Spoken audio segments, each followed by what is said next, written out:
Bismillahirrahmanirrahim. Assalamualaikum warahmatullahi wabarakatuh. Sambah sujud je simpuh sebarek bukan dan piawai. Naracu luruh main daun. Indak basisiak je basiba. Indak bahinggo je babateh. Kete indak basawik namu. Kadang indak berimbaukan gala. Khususnya sambah nan terserak kepada kehadiran kesadunya. Pada kesempatan kali ini adalah momen kedua kita konten di Gunung Singgalang.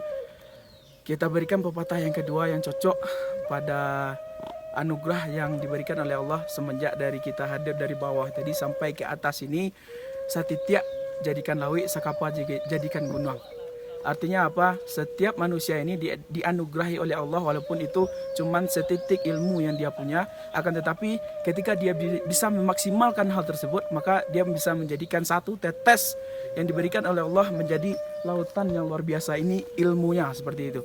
Maka dari itu kita mengkaji hari ini dari Gunung Singgalang. Banyak sekali hal-hal yang memang bisa kita petik bersama, yang notabene kita memang pemula semuanya untuk sampai ke gunung ini. Tapi alhamdulillah berkat kita memaksimalkan kekuatan yang diberikan oleh Allah walaupun itu sedikit, akhirnya kita bisa sampai di gunung ini. Mudah-mudahan ini bisa menjadi pelajaran bagi kita bersama. Senteng minta dibilai, pendek minta ditukuk. Wabillahi taufiq wal hidayah. Wassalamualaikum warahmatullahi wabarakatuh.